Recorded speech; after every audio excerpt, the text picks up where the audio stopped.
Doctor सुधा का सभी को नमस्कार। आज मैं पद्माकर जी के द्वितीय कवित्त की व्याख्या लेकर प्रस्तुत हुई हूँ। तो सबसे पहले मैं पद्माकर जी के दूसरे कवित्त का वाचन करूँगी और उसके बाद इस कवित्त की व्याख्या, मूल बिंदु और विशेष पर चर्चा करूँगी। तो आइए सबसे पहले हम वाचन करते हैं। गोकुल के कुल के गली के गोप गाउन के, जो लगे कछु को कछु भाखत भने नहीं। कहे पद्माकर परोस पिछवारन के, द्वारन के दौर गुण अवगुण गने नहीं। तो लो चलित चतुर सहेली याही कोऊ कहूँ, नीके के निचोरे ताही करत मने नहीं। हो तो श्याम रंग में चुराई चित चोरा चोरी, बोरत तो बोरियों पे निचोरत बने नहीं। बोरत तो बोरियों पे निचोरत बने नहीं। तो रीतिकालीन कवि पद्माकर जी का यह द्वितीय कवित्त है और इसकी व्याख्या इस प्रकार है।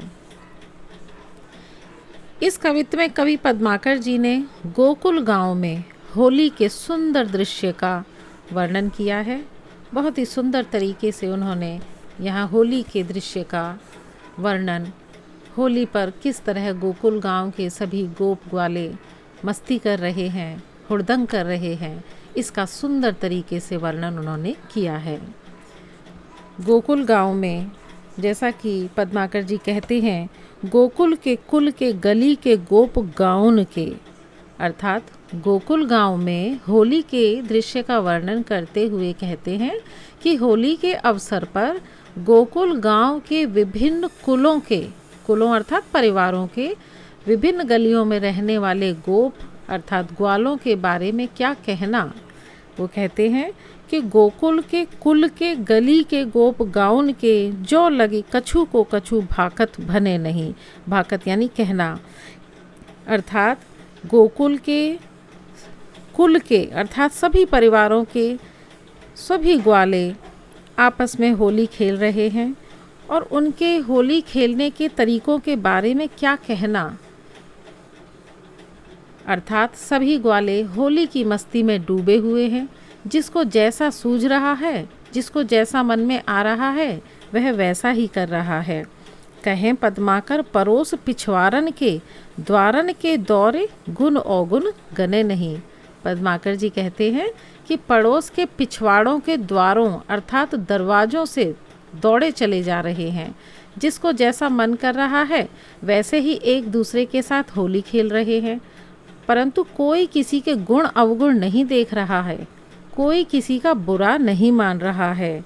द्वारन के दौरे यानी द्वारों से दौड़ते हैं, कहाँ से? पड़ोस के पिछवाड़ों के द्वारों से दौड़े चले आते हैं और कोई भी किसी का बुरा नहीं मान रहा, कोई किसी के अवगुण नहीं निकाल रहा।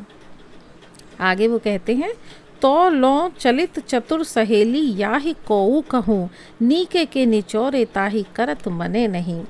होली के इस हुड़दंग में एक गोपी पर श्याम रंग पड़ जाता है। उसकी एक चतुर सहेली उससे इस श्याम रंग को निचोड़ने के लिए कहती है, क्योंकि वह कृष्ण रंग में पूरी तरह भीग जो गई है। परंतु वह गोपी इस श्याम रंग को अब निचोड़ने के लिए बिल्कुल तैयार नहीं है। वह कहती है कि हों तो श्याम रंग में चुराई चित चोरा चोरी, कि ये श्याम रंग जो मुझ पर पड़ गया है, इसने तो मेरा चित्त चुरा लिया है।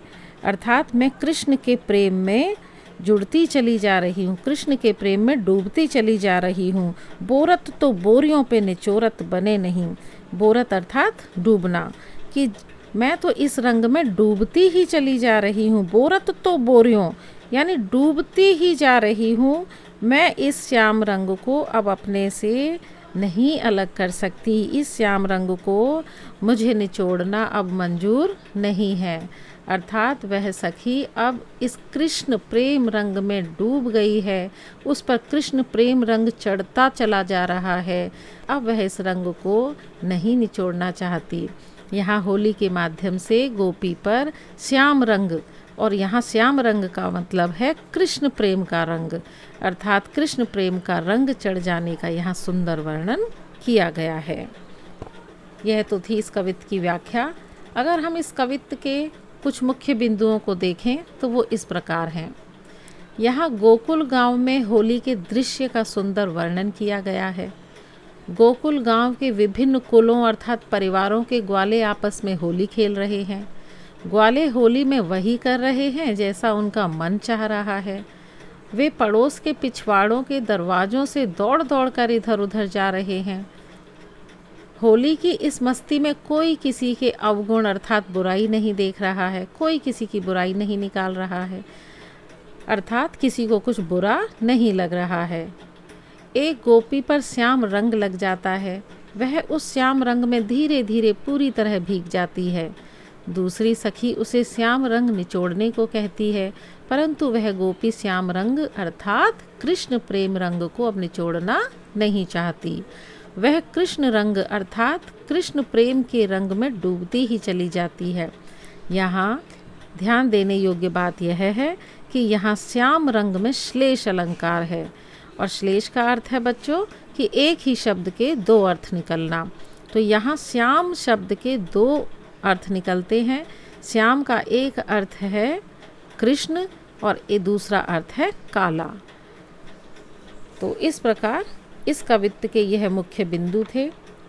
और यदि अब हम इस कवित्त के विशेष पर ध्यान दें तो यहाँ हम भाषा, रस, छंद, अलंकार आदि की चर्चा करेंगे।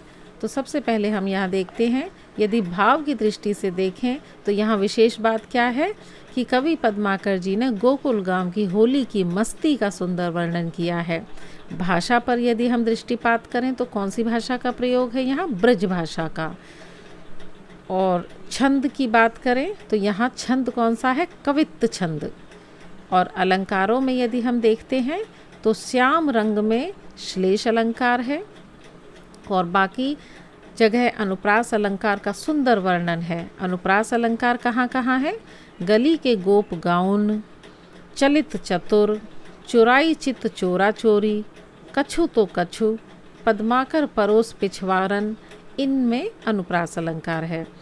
और रस की बात करें तो यहाँ संयोग श्रृंगार रस का सुंदर वर्णन है, और भाषा में चित्रात्मकता का गुण है। तो मुझे आशा है कि आप सभी को कवित्त का यह दूसरा खंड सभी को बहुत अच्छे से समझ में आएगा। और यदि आपके कुछ प्रश्न हो तो आप कमेंट बॉक्स में जाकर प्रश्न पूछ सकते हैं। धन्यवाद।